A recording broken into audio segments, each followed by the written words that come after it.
Welcome back. Well, Orange County Fire Authority is here today. Steve Concialdi. He is the Public Information Officer and also a captain, right? Yes, you are. And you brought along Terry Merritt, and you are the fire prevention specialist, but you guys actually changed the name of the department. It's now the Department of Community Risk Reduction. Am I right?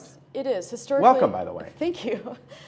It is. What we did was fire prevention no longer really describes what we do as a department, and it doesn't really follow our mission that we've gone after. Our new focus really is community risk. Right. What's going on in our communities? It's not just going out and doing building and maintenance inspections or things like that, but we also want to educate people on water safety. We have several drownings annually that we want to come after and combat. It's finding out people's vegetation management when it comes to living up in the high fire areas, and our Ready, Set, Go program. So we've really expanded our focus and want to educate the public on what they can do to help prevent fires and be safe within their communities. Right.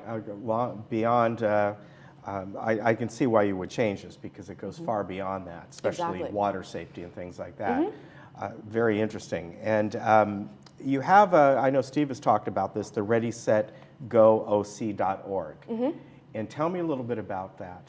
That program really deals with homes that are in what we consider a high fire area.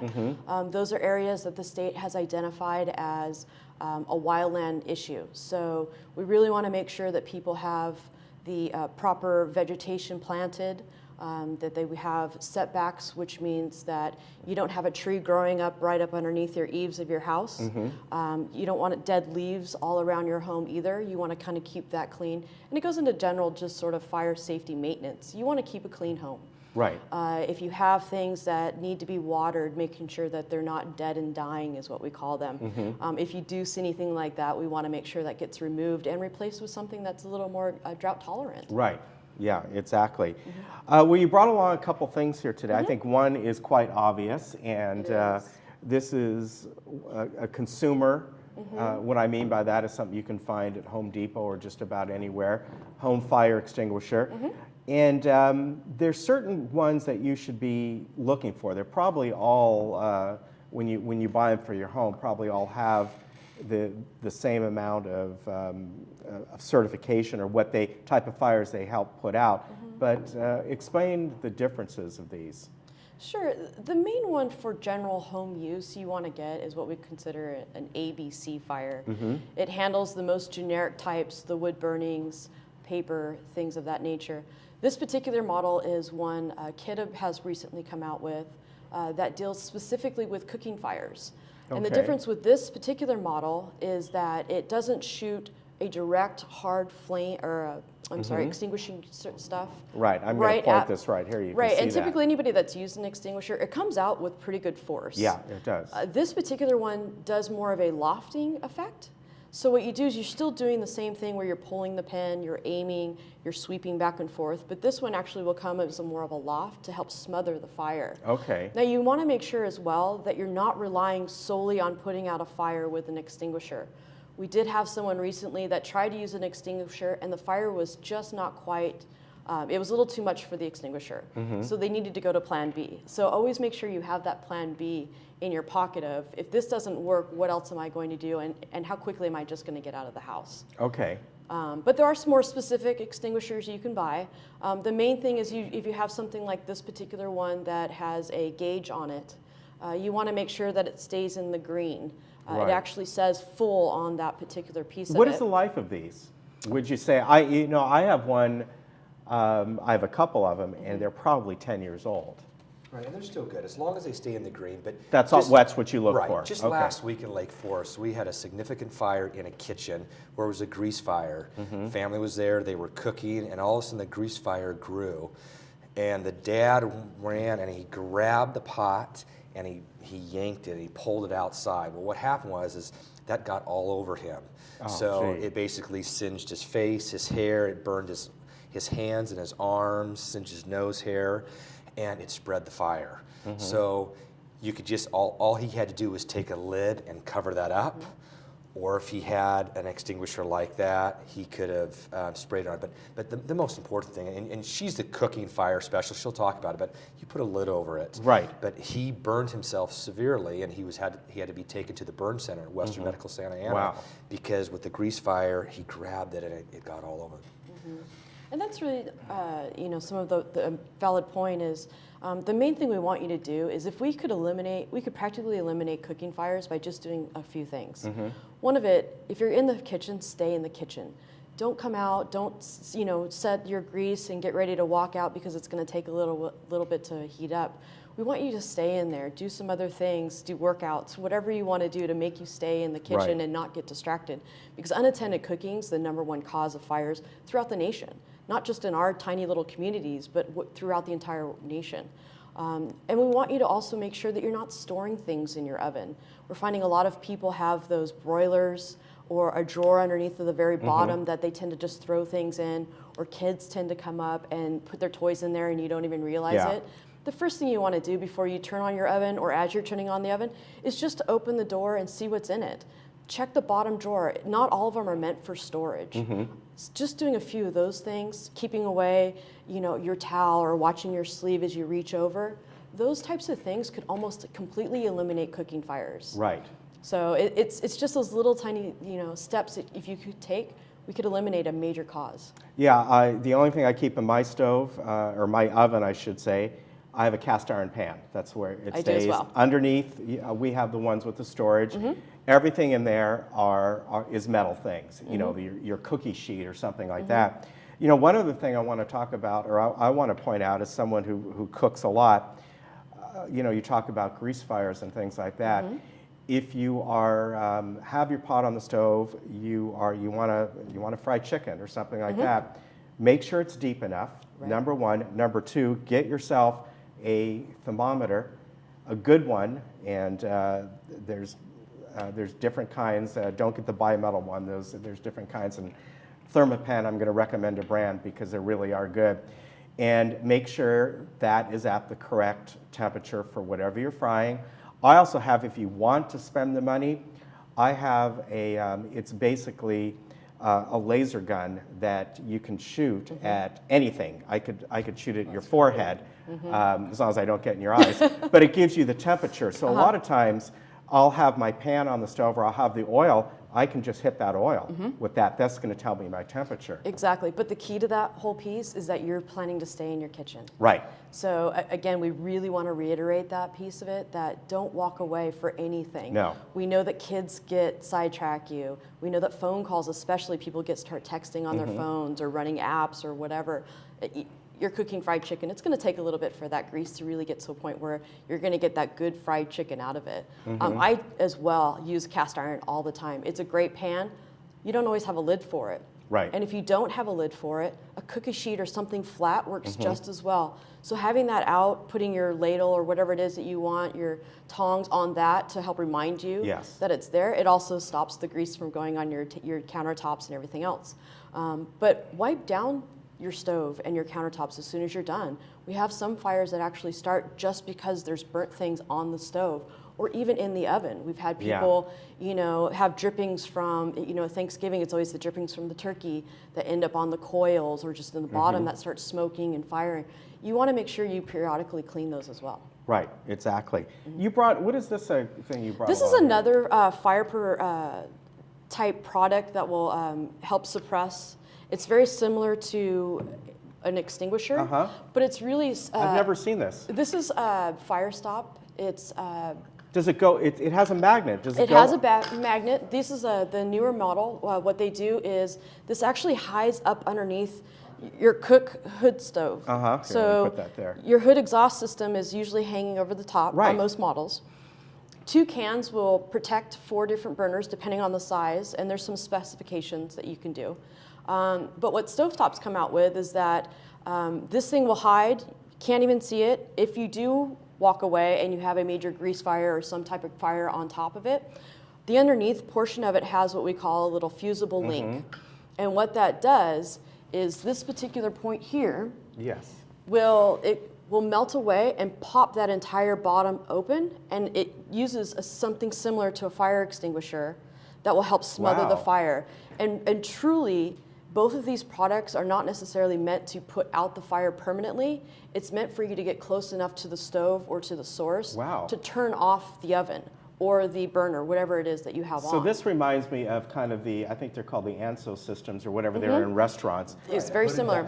Yeah, but my first question is, what is, as far as the temperature this has to be? Obviously, you don't want to be cooking a nice meal and all of a sudden, something might Sure. flare up for a few seconds. That's bound to happen, and then this goes. No, it takes a significant amount. Okay. It takes a fire to get this to actually activate. And this is just one of many products we've been able to find. Yeah, I've never seen that. And what we did is just started searching online for alternatives. Yeah. Because we want people to have some sort of a plan. Is your plan to use an extinguisher? Is your plan to have even the baking soda next to you? You have to have 3 Yeah. large boxes of baking soda to put out a decent sized fire. So keep that in mind, that all of this stuff is really just to get you close enough to turn off the heat source. Right. So turning off that knob. There's even products out there that has a motion censored that you then can connect to your stove. And you walk away for too long and it automatically shuts your stove off. Wow. So That's great. that's by Cookstop. But there's tons of products out there. You're welcome to contact us at any time or just do a search on your own. One thing I want to bring up here. We got a couple things I want to show, but this is although this takes us in another direction here. But you recently were I heard you on the radio, I think, talk about this. Right. This is quite interesting. This happened in Coto de Caza, and I remarked when Steve sent me these photos yesterday that if you did not know any better, you would have thought that a movie production crew was there and they placed this car precariously up on this wall. What happened here? Right. So, based on what the CHP is saying, this car was driving at high rate of speed down Vista del Verde on Friday evening about 7:30. And this is in Coto, so it's Coto not de like they're Caza. going down. Yeah. Yeah, it's the upper street Okay. in Coto, so Right. it's a thoroughfare. A Yeah. lot of people travel this, and this 22-year-old young man goes to Cal State Fullerton. He comes home on the weekend. His mom told me for his mom's good cooking. I mean, very emotional. His mom and dad were out there, his younger brother, but somehow he struck the curb as he's coming down Vista del Verde on the opposite side. Yeah. And we're not sure why. Maybe he was distracted, looking down. He might have been texting. We don't know. But he struck the curb and went inverted and flew and then landed on the roof of his car, and he slid across the intersection. This is the corner house. Vista del Verde comes here, and Cherry Hill's here. And he just went up in the front of the house, went up the curb, went up a little hill, and got airborne. And as he was going airborne upside down, he struck a tree, and it flipped him back over. Whoa. And he flew, based on CHP's reports, 45 feet. And he landed on this wall that runs next to the house. So the left 2 wheels are on the wall, and the center of the car is supported by the wall that is flush with the home. And so our urban search and rescue truck companies, both from Mission Viejo and our heavy rescue from Irvine, were dispatched as well. And with the truck company from Santa Margarita, they secured this vehicle with rescue struts because it was teetering. Yeah. Unfortunately, he lost his life. He was wow. dead on impact. And when our crews got there, they immediately put the ladder there. They started securing the vehicle, but he was trapped in the vehicle. But he was deceased. Oh, wow. Yeah. But it's extremely tragic, and again, it took a while. A crane had to be brought in. CHP brought in a crane, and they physically had to remove the vehicle from the wall, and then our firefighters had to use the jaws of life to pop open the door to get him out. Yeah, I didn't realize that had happened. It looked like he just popped up on the wall, and that was it. Yeah, so he flew 45 feet. Wow. He was going a good rate of speed. Yeah, and they're unsure how fast he was going, but somehow he struck the curb. So this is a reminder for everybody. It is so quickly to veer off, to hit a curb, to hit the center median when you're texting or you're distracted. So we're getting more texting accidents than anything else right now. And so we really got to get the message out. And people think, oh, I'm so good at it and everything. It takes a split second to hit the car in front of you or hit a curb. Exactly. I want to go to another 3 photos here, and these were some awards that were given out. This was sent to me by Lynette. The Best and Bravest is an award ceremony. And there were several gentlemen here. These were the 3 photos that I got. Right. And so I wanted to put them up. And I didn't, I think I put them out of order of what I have listed here. Firefighter David King was selected Career Firefighter of the Year. Engineer John Zubis received the esteemed life-saving medal for his heroic actions on a basketball court last year. He was playing in adult league and in the city of Yorba Linda, and he saw one of his teammates collapse. And he was able to remedy him. And let me talk about that real quick. Yeah. A lot of times now in businesses, in Costco's, in supermarkets, in airports, in gyms, there's automatic external defibrillators. They're on the wall. Anybody could use them. Basically, you pull them off the wall, you open the thing, it'll give you just directions. You put a pad just on the left side underneath the breast, and the other pad on the scapula in the back. And then you hit a button, and it'll tell you to walk you through. It'll give you voice commands, and it'll only defibrillate if the person's in a certain rhythm where that it needs to be shocked. So if they're not breathing, but if their heart is still beating, it won't go off. So it'll only shock you. It'll only shock the patient when it's needed. And so basically, he yelled. Somebody grabbed the defibrillator. He was able to put it on, and he was able to shock this person, and he saved his life. That's great. Yeah, and the final person here is Captain Wayne Chapman for his participation in work ethic in numerous working groups and committees at all levels. Yeah. And he got the Medal of Merit, which is nice. Wayne's been on for over 25 years. He's outstanding. He is involved in so many things in our helicopter program, urban search and rescue. He's a well-known instructor for the urban search and rescue, and he's constantly giving classes up and down the state, and he's actually nationally recognized. So all 3 of these gentlemen are excellent firefighters, and they go above and beyond every single day. And the Orange County Fire Authority is extremely proud of them. And one last thing, and I apologize to forget the firefighter's name who lost his life.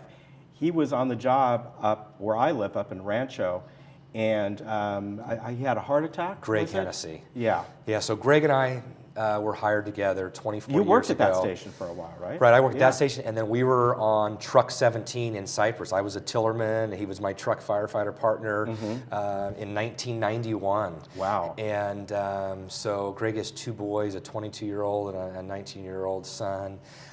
Greg was an Eagle Scout. He was very proud of that. Both of his boys are Eagle Scouts.